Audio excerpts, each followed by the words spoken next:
Now it's time for Inspirational Women and my guest, Dr. Catherine Athans, a psychologist who helps us see the bigger picture of life, which really brings us to some simple solutions.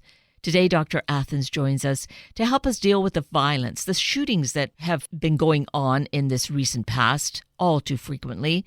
Let's get right to the learning now. Dr. Catherine Athans, it's so great to be able to welcome you back once again. Oh, thank you. It's my pleasure to be with you, and hello to everybody who's listening. Yes, well, I hope they are listening really wholeheartedly today. We always, the last couple of conversations we've had has been about our how we think about things, particularly in the time of pandemic, how to take good care of ourselves, how to be healthy in the midst of this, particularly mentally healthy. And now, in the midst of this, we're not through the pandemic by any means, yet we have all this violence going on, all these shootings, and that feels like its own epidemic as to the numbers that we're seeing. So we need to know how to deal with this, how to navigate this. So is there any kind of a simple solution, Dr. Athans? Well, I think maybe not a simple solution, but many simple tools to understand, what's going on and to try and help on many levels. One, no one person can take this on. It's too emotionally draining and traumatizing to join with this in any way. So whatever people can do, I recommend maybe doing some volunteer work in another area to give back to society as part of trying to help with this. Understand that people who do these shootings are emotionally ill, have not been able to work out their emotional illness in any other way, and have become very frustrated and are angry. But that anger has nothing to do with you, the listener, and to not take it on in that way. To make sure that you and me, that we are doing our best to be kind to others during the day, to be kind to ourselves, to keep ourselves in good health, to read things that are uplifting, to turn the TV off, to go outside, to take a walk, maybe to sit under a tree, to realize that, the earth is good, it's going around, it's producing, and that you and I can call our various representatives and say, hey, we need to alleviate some of this pain. It looks like a lot of people are in pain. What sorts of things can we do as a community? What sorts of things can we do as a society to help alleviate some of this pain, to help to begin to delineate it before people become violent and start killing people, because it certainly has become epidemic, and it shows the frustration of people who have been locked up, shelter in place, the frustration of their perhaps losing their job, losing their life's work. I know so many people have gone bankrupt here in California, and it's not okay. Getting the kind of monetary help as well as emotional help. I know there are hotlines to talk to, so pardon me if you feel overwhelmed. There are community hotlines that where you can talk to people, where you can get out your frustration. But the important thing is not to take this on personally, and to do other things that, for instance, the gyms are open now. Go to the gym, go on hikes, maybe take some people with you on hikes to have a healthy experience. There are anti-violence leagues. Perhaps donate some time and or some money to be helpful there. So there are many things that each of us can do to help combat this pandemic of violence that's going on. So it's really important to how we focus ourselves to not let that create fear where we are just ourselves a walking time bomb, is to not let that really overpower our hearts and our minds. Exactly. If we can separate that and say, this comes from a person who's very disturbed, who's very ill, and I am not ill or disturbed. I need to take care of myself, but I am not that person. So to not connect in that way, but to say, gee, perhaps there's something I can do in some way to be of service to an organization in the community that does work with people to prevent violence and to serve underserved communities that may be overstressed because of the pandemic and because of the lack of funds. So there are things that one can do to be of service and to be helpful, but also to understand that the number one responsibility of you is you, and to make sure you're living a good life. And part of that is to do some volunteering in some charitable organization. And there are an awful lot of organizations that need volunteers, that need help, that need donations, that need interest, that need support, that need community support. So one way of dealing this is to find those organizations that you can support and give to in one way or another, whatever you can give. So number one is taking care of yourself and your loved ones and talking to them. Are they stressed? Do they need support right now? Are there things they haven't been talking about that are bothering them?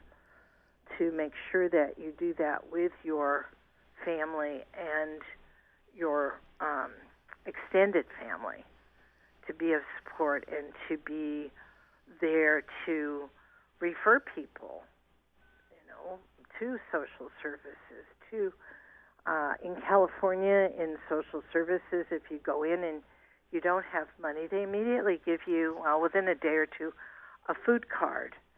And usually the food card is about $160 to $80 a month, and you can immediately go buy food.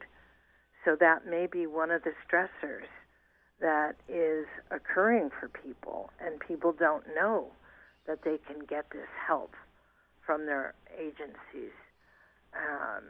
And people don't know where to go. As you mentioned, the library can tell you. And so I definitely would ask people to go to the library, ask the librarian or reference librarian where you can get this. Being hungry is not something that anybody really needs to be. There's lots of food. We have food banks all over the Bay Area and in California, and people are donating to them, and many people have survived the pandemic by using the food bank, even if they've never used it before. It's been available to people to help, so that is one less stressor during this stressful time. Because even if people have managed to to work to, maybe it's just to a degree, they need to have supplementation. So being aware that that's available, and that there's no judgment about that, not to even allow that to enter your mind as to what might people think.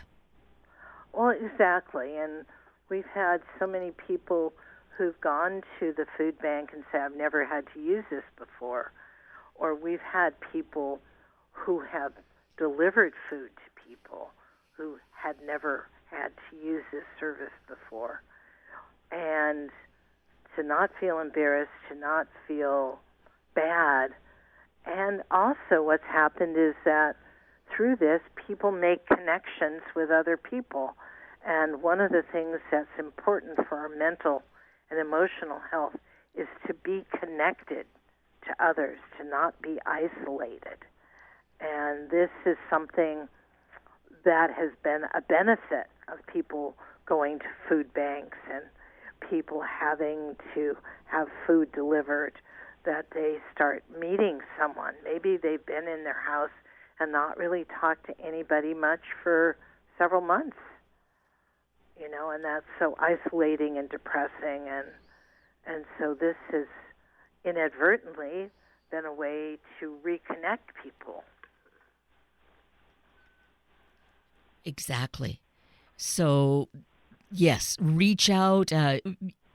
Touching on the library, they're open to a degree, but the phone lines are open during mostly business hours. So making a call is certainly a way to reach out.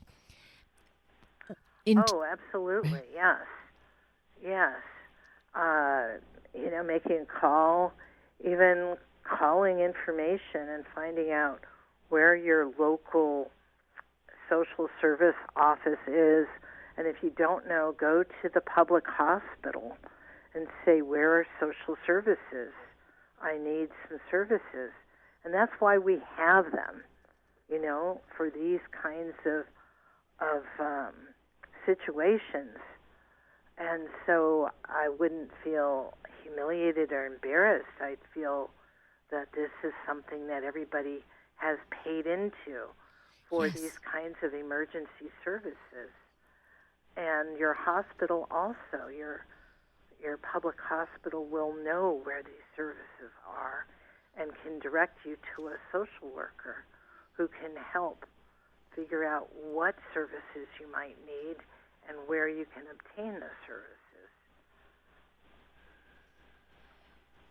So with this really barrage of violence that has erupted, so much more so it seems in the last in the recent past, certainly the last month and recent months, because there's so much of it happening, there could be people who really begin to worry about how often it's happening, and it could happen to me.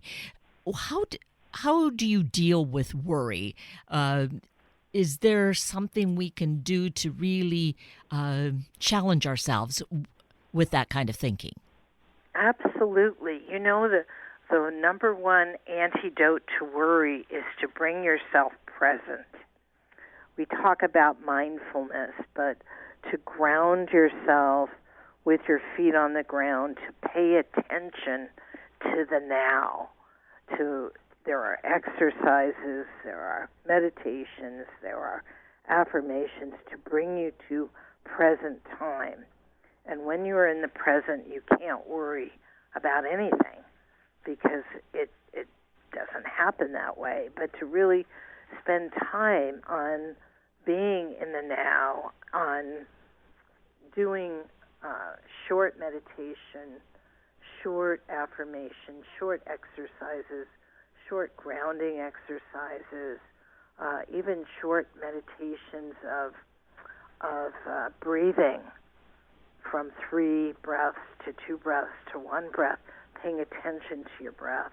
So bringing yourself back to the present moment is the antidote for worry and fear.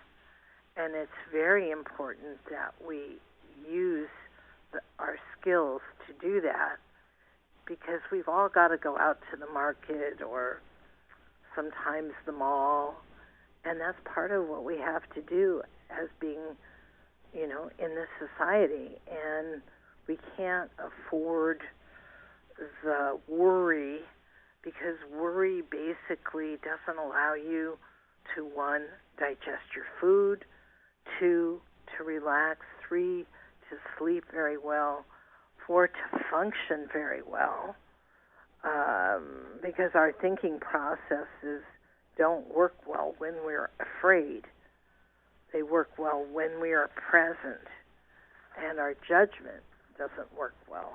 So there's a lot that we can do to bring ourselves to the present now, and then understand that we can make good decisions, and that as long as we stay present, then we will function well, and we can meet any emergency, if that should be the case, that comes to us. And so, with all that you mentioned about what worry does, it doesn't help, for one thing, and it can cause so much distress and disease in our body. It does, and it can. It really creates a poison in the body, poison in the bloodstream. Oftentimes we can up our blood pressure because we have worry. We can up our heart rate, which is not good. We basically lower our body's ability to fight off disease when we worry. It's just an anti-health kind of thing. And so learning how to remain present without worry and grounded. I tell people, go, take your shoes off. If you don't have a backyard, go to the park, take your shoes off, walk on the grass, feel your foot on the earth, on the grass, breathe with that. And that is a very important exercise for grounding and for being present. And that also is a good way to begin to lower your blood pressure, lower your heart rate, allow your body to relax so it can function. A body that's stressed and worried doesn't digest food. The food will just sit there and won't digest, and then it becomes toxic. And then we have another issue, is that our body is toxified. And as our body is toxified, we have less ability to fight off disease. And that would promote disease. And so it's important, all the things about being present, really relaxing, being in the now, are anti-illness techniques as well. And considering all we have is now. So, it's cliche to maybe say yesterday's gone and tomorrow isn't happening. We just have now to just really embrace that and see that is an important and great antidote. Exactly. I used to have the expression in school, trite is true. So if it's hackneyed, it's probably true. And all we do have is now. Everything else is a delusion or an illusion. And really, when we have these hindsight is always, the most perfect science, because we can make it into anything we want. And foresight generally stimulates worry. What do I do? What do I do? And if we're staying present, we have the capability of doing what we need to do in the present. We have the tools. And so understanding that moment by moment, we do have the tools that we need to function and be successful in our life, in the present, because we're not living in the future, and we're not really living in the past.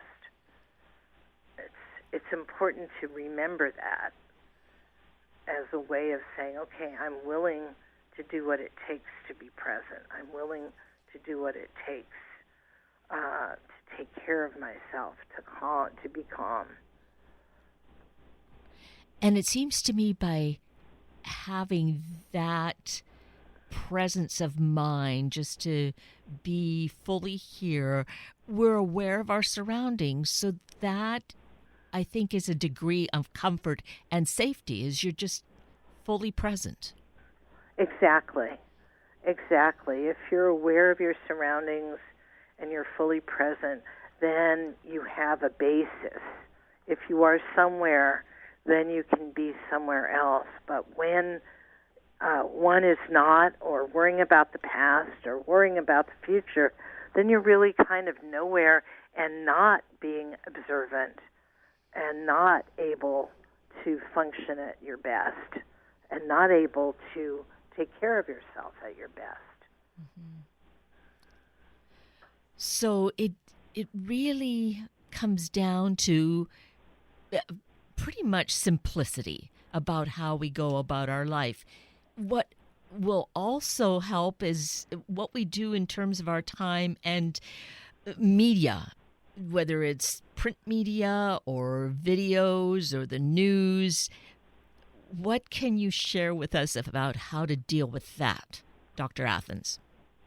Well, I am a big proponent on people, and now because we have the device, there are all kinds of music we can receive, all kinds of books, of poetry, of literature, and if we're not interested in reading, we can download apps that have audiobooks with inspiring stories. I like to talk to people about getting inspired, which means putting the fire inside of you.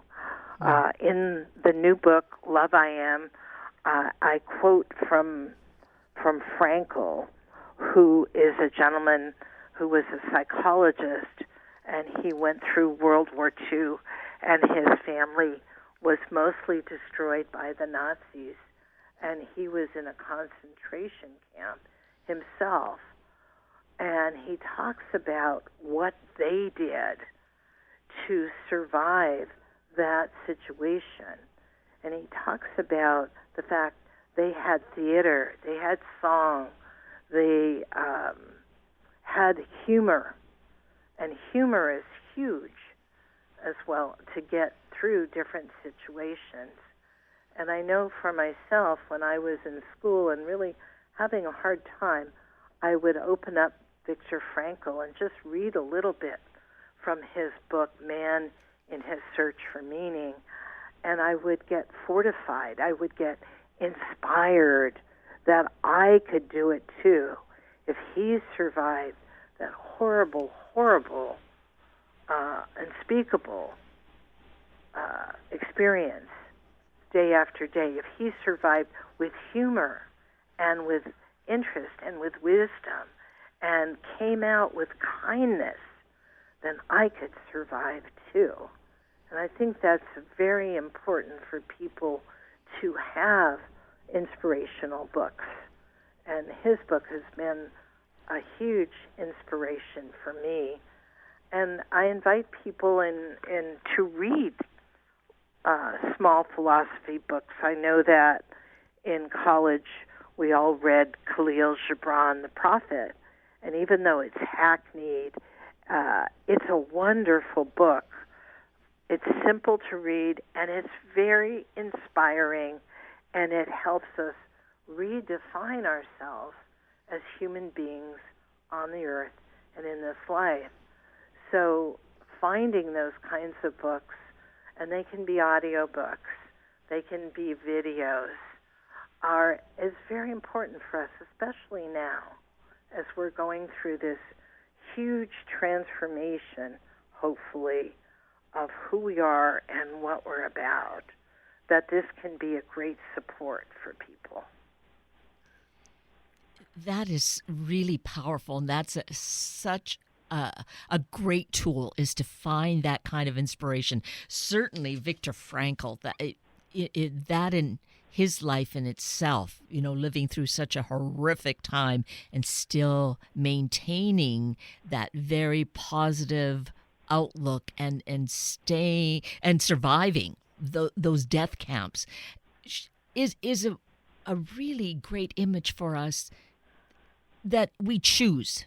We have that choice of what we want to dwell and think on, and we're going to create that better life for ourselves. Exactly. And you mentioned choice, and I think that's so important because so many people don't know they have a choice. They don't understand that they are the ones who are choosing. And that's where being present and conscious are vital, because as you're present and conscious, you have the ability to choose what you think about, what you feel.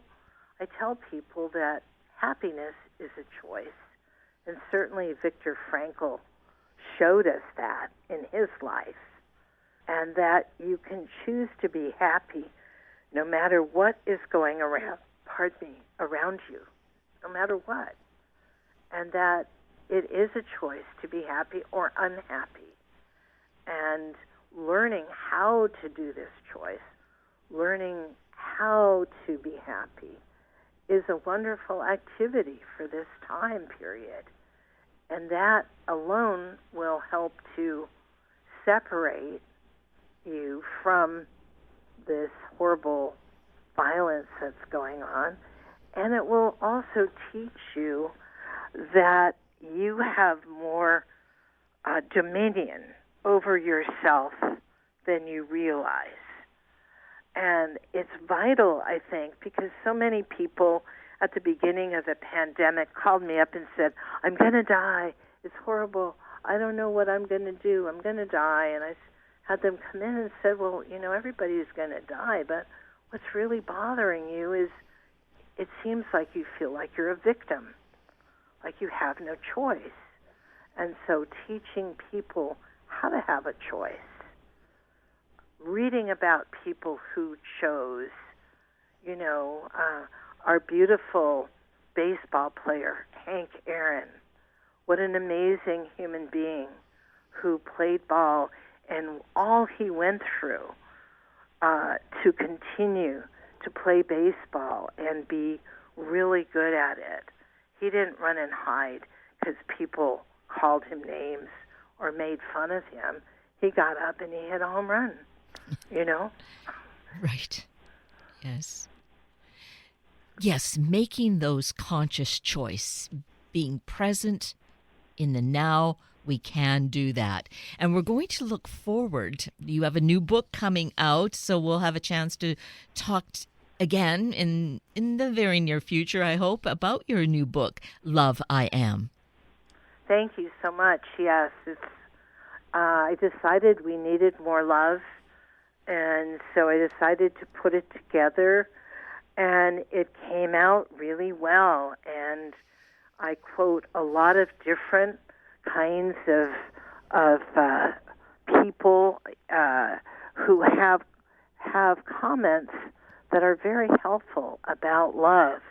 And just remember that the more love you generate, the more love you have. And the more love you give, the more love you receive. Love is not a quantity where there's scarcity. And it's important for people to begin to practice that. And in the book, I do an exercise on generating love and what that generates in return. And it's kind of surprising what happens. So I invite people to start right now, sending love to that poor person who had to shoot people to get attention, to understand how sad and pathetic that is, that's going on. But send love. Don't send hatred. Emmett Fox, who was a unity minister, I guess he was a minister in the Science of Mind Church, said, if you could love enough you will be the most powerful person in the world. So I think it's important to think about that. Absolutely. Well, you have given us so much food for thought and so many practical ideas to incorporate into our life, Dr. Athans. I so greatly appreciate you. Thank you so greatly for your time and your wisdom. It's my pleasure. Thank you for having me, and I'm wishing everybody well. And I guess we'll end it by saying love to everybody, and let's see what happens. Do an experiment. Start generating your love and start sending it out. When you go to the supermarket, start sending it out to the people in the supermarket. When you're walking down the street, start sending it out to the people on the street and see what happens. Just see what happens. See how your life is different. And I look forward to being with you again. Thank you again for having me, and just wishing everyone well. It has been wonderful. Many thanks. You're welcome. You're welcome. And that brings us to the end of this very full hour of Inspirational Women with Dr. Catherine Athans and Sunday Morning Magazine with Judy Battalion. I'm Kate Daniels, your host, and I greatly appreciate your sharing this hour with me and these special guests. For details you might have missed or information you'd like to know, please just send me an email, kated@warm1069.com, and I'll get right back to you. Also, if you'd like to listen again or share these important stories with your family and friends, find the podcast on our Warm 1069 webpage. Just click on the podcast tab, then either of the show names, and then look for the guest names. I now wish you and your family a day of feeling empowered as we live in the moment. Have a week of the same, and then please plan to join me again next weekend for another hour of Sunday Morning Magazine and Inspirational Women on Warm 1069. Good morning.